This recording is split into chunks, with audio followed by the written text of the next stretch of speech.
Just going to address the elephant in the room before I continue. I am aware the quality on this laptop is not ideal. Basically, my other laptop, I sort of alternate between them because sometimes there's rebooting issues. I have to clear up space, reboot it, and so on.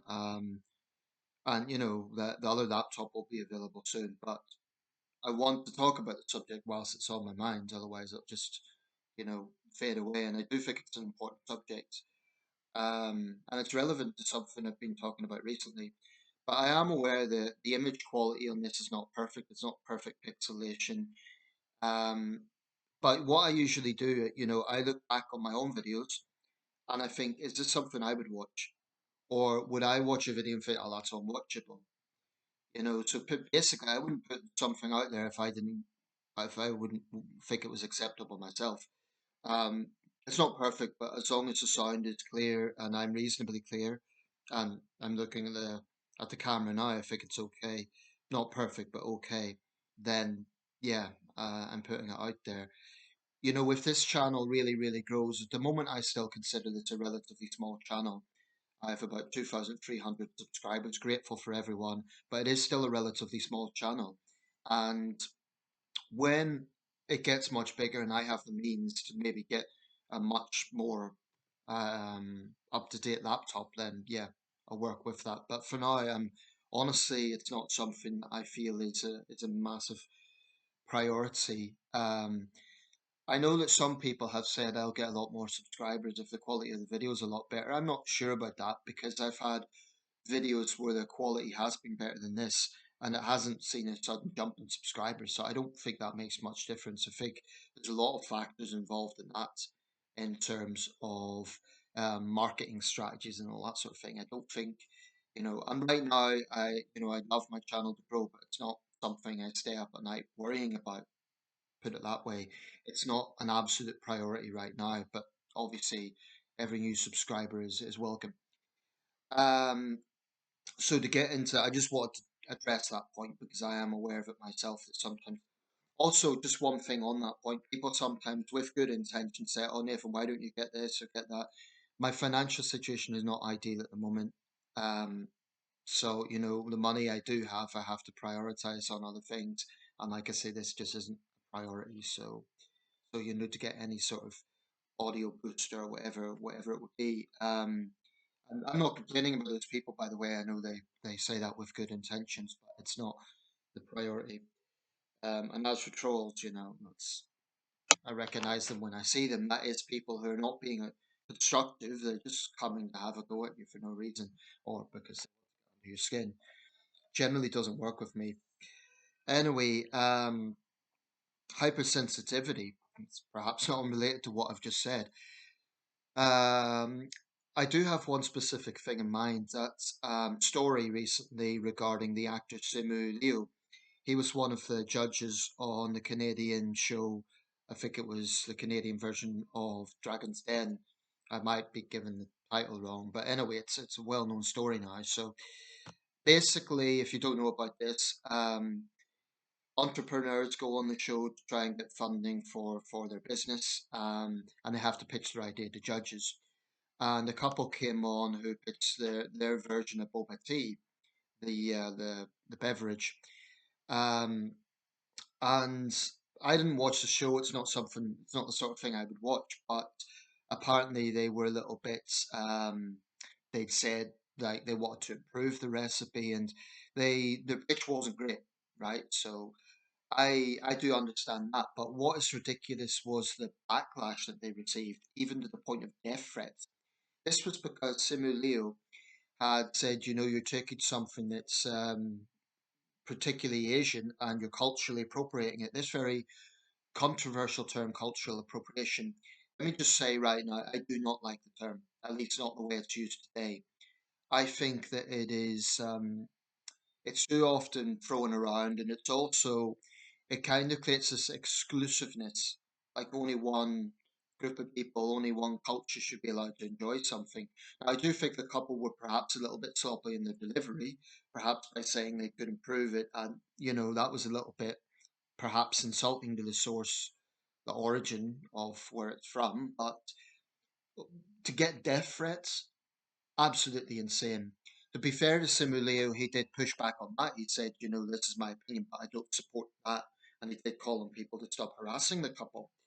But I've noticed there have been a number of Asian people who have been picking up a stink about it. Like, how dare this? I assume they were a white couple, appropriate to our Asian drink. But here's another reason I dislike the term cultural appropriation, not just the exclusiveness thing, it's also that it's pretty much guaranteed someone who's alleging cultural appropriation will be themselves guilty of some sort of cultural appropriation. So I noticed on Mr. Luo's Facebook page, a lot of people were basically asking him the rhetorical question, well, are you going to criticize Asian companies that, culturally appropriate white things, supposedly white or Western things? Um, I hate that sort of divisive race thing, but this is the thing when people see double standards, when they see double standards, they will inevitably bring that sort of thing up. They will. I mean, I don't take any comfort from East West sort of tensions. But it's just, I just think that the response to the sort of hypersensitivity, firstly, I would say it should be ignored. But when you get a couple actually getting death threats, that's disgusting, actually. Um, People can disagree with them. They can even say, oh, they were wrong to say it that way or something like that. But seriously, to send death threats, I mean, obviously no one's going to actually carry that out, but it shows what a sad, pathetic approach some people take to having a different point of view.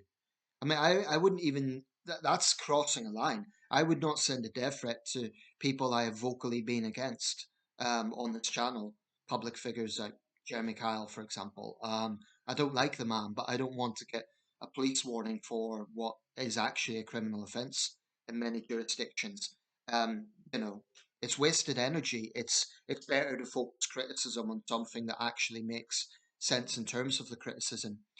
But even if there wasn't a death threats, I would still say the reaction is overblown because, you know, so I actually saw one guy, and I'm not making this up. He said he started getting into the whole diatribe about the racism and discrimination Asian people face. And I'm thinking, wait a second. A white couple makes their version of boba tea, and you're talking about racism and discrimination? Seriously? If he was talking about hate crimes, he would have a point. But that's just ridiculous. When I traveled in the Far East, and I'm specifically talking about China here, I saw a few examples of appropriating Western things, right? So, and this isn't just explained by the colonialism because China had its treaty ports, but it wasn't colonized in the same way that other Asian countries were, not in the same context. So what I'm talking about is, for example, people dressing up as household guards to stand outside a British restaurant. It's a bit tacky and it's a bit, but as a British citizen, am I really going to get wound up about that and get really angry and say, oh, this is not the real thing? Well, of course it's not the real thing, because anyone with common sense can see it's not the real thing. In the case of the boba tea argument, um, ostensibly it originates in Taiwan. If that's true, then I don't know if Taiwanese law allows some sort of protection for it or not. But frankly, if it doesn't, is it really that much of a traditional cultural asset as is being claimed? My understanding was it's a relatively new thing. I could be wrong about that, but I thought it's only been around for what, 20, 30 years? I mean, I think I can understand if you have something that's really, really sacred to a culture. If you take, say, something from Native American land that is particularly um, sacred to those people, to that particular group, and kind of use it. So that's why, for example, I do understand controversies over American baseball teams taking Native American names. I do actually understand the contention with that, but I think the problem with the way cultural appropriation is thrown around is it creates this exclusiveness, and the people who are shouting loudest about it are themselves culturally appropriating something. I mean, Simu Liu was born in Harbin, China. I understand he's a Canadian citizen. Um, I would challenge that guy. Has he never took an interest in, you know, other cultures? Has he never? Then maybe someone could say, "Oh, you're culturally appropriating." So it gets to the point of absolutely ridiculousness. Um, and I have heard people say, "Oh, it's not about Western people enjoying boba tea; it's about what this couple said." Okay, so disagree with them. I just think the reaction is massively overblown. And how does this tap into the hypersensitivity thing? Well, I think anyone who's going to threaten strangers because they're offended by something seriously needs a word with themselves. Criticism, I think, is part of free speech, although I think it can be overblown sometimes. But death threats, this is why I think hypersensitivity is a very, very toxic thing because, if you ever have to deal with someone who is really sensitive, and it could be about anything, but if they're just a very sensitive person, it's a very uncomfortable thing actually, because you feel like, to use an old British expression, walking on eggshells. You feel like anything you say they could misinterpret, and that gets very tiresome. It makes communication very difficult. Now, I'm someone who does believe in compassion, and I do believe in having some consideration. So, because I'm against hypersensitivity, doesn't mean I say people should be insensitive. I mean, I have a problem with comedians who use human tragedy and they kind of use it as a punchline. I do think that's in bad taste. And I totally understand why relatives of someone who, to give an example, Roy Chubby Brown, he's a particularly obnoxious British comedian. He has his fan base. But shortly after the Bradford City fire in 1985, it was a big stadium fire, 56 people died. Big disaster. I mean, hours afterwards, he was giving shows talking about really tacky jokes. No one invited me to the barbecue. Now, this was hours after a human tragedy. People were dealing with that. And I just thought it was in thoroughly bad taste. So, when I'm talking about hypersensitivity, I'm not talking about things like that. I don't think that is hypersensitive for people to say, wait a second, that's in bad taste. What I'm talking about is people who are going out of their way to find offence. And we've seen this a lot in the West in recent years. This is why woke culture is so controversial because it is based on hypersensitivity. It's kind of this toxic mix of bullying, because it is, and hypersensitivity. So, on one hand, woke people claim to be so progressive and so open minded and so compassionate, and yet if you look at the way their mind works, it's like they really are, they do have a little radar, like they're always looking for offense.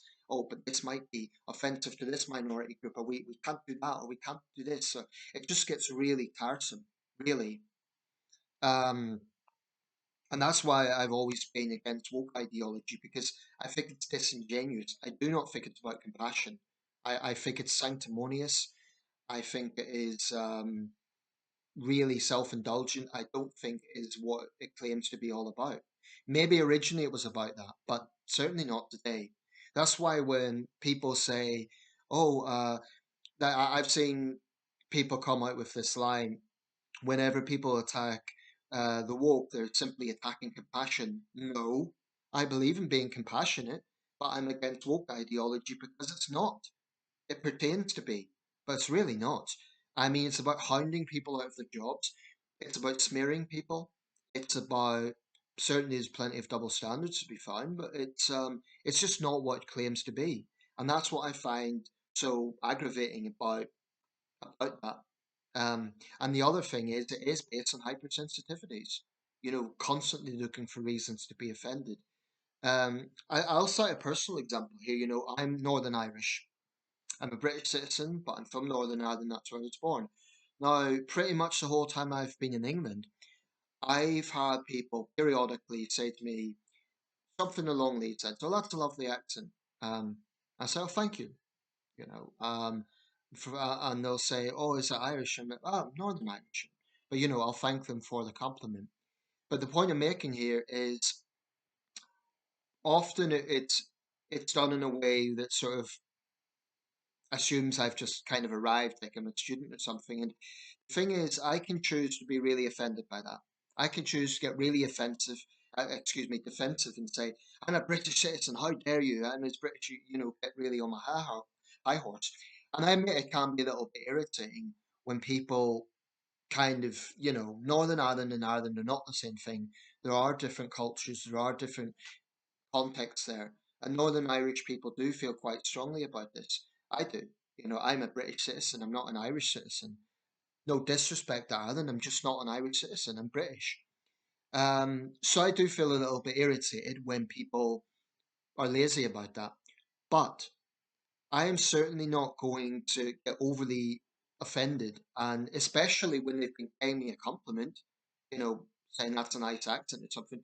Why get on my high horse? I mean, if they sort of say, "Oh, I visited Ireland once," I'll kind of, "All right, that's good," and I might follow up, "Yeah, well, it's been a long time since I've been there," something like that. But the point I'm making is we see examples of so-called outrages, so-called controversies that really have been blown up into something beyond what they should be.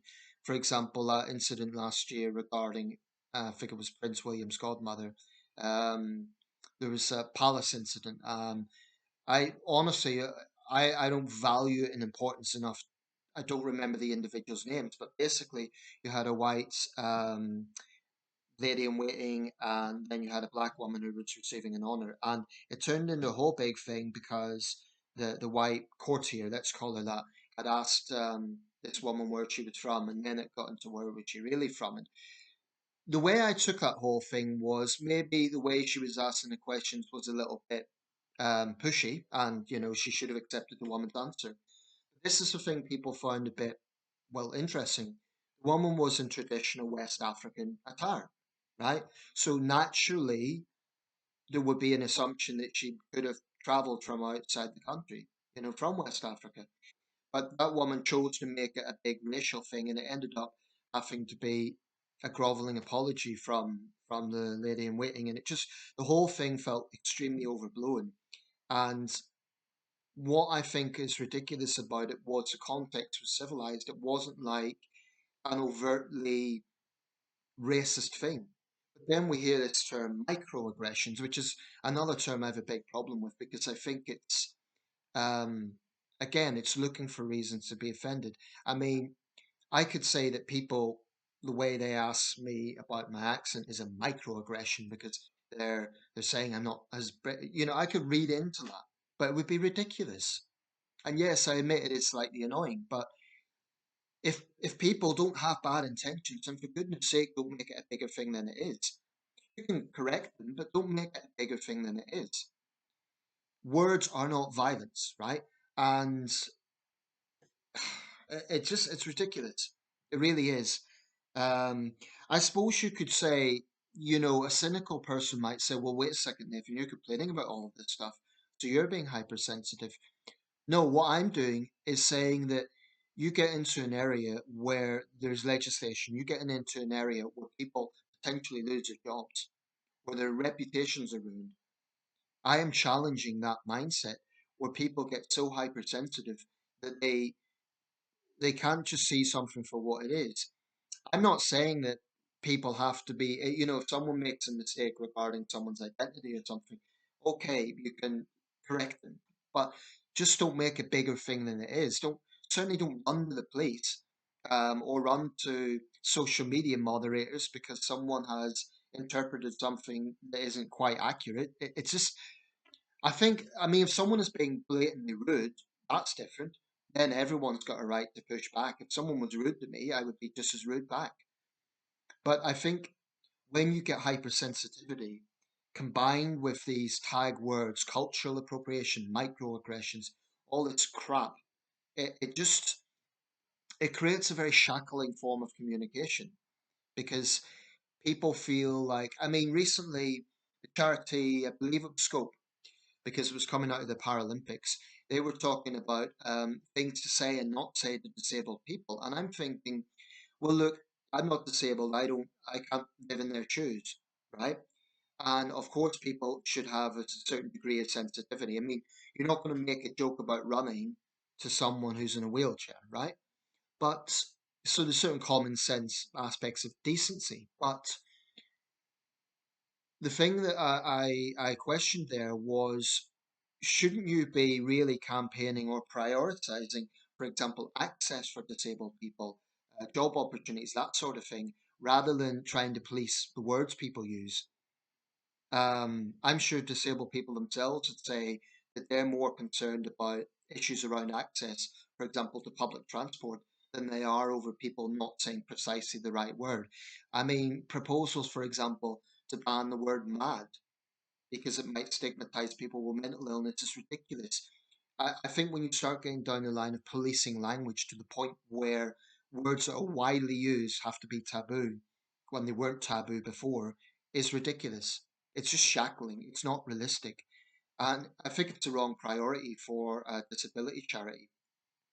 Um, like I said, all of this is subjective. People are free to disagree with me. I'll just close with this point. I mentioned the issue of compassion. None of this means that I think people should be crude and, go in like a bull in a china shop. I think there are times when sensitivity is required. I mean, if you're at a funeral, sensitivity is required, right?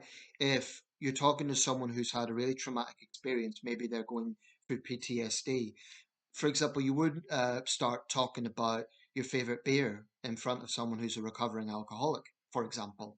So a certain degree of tact is a good thing. I've no problem with that.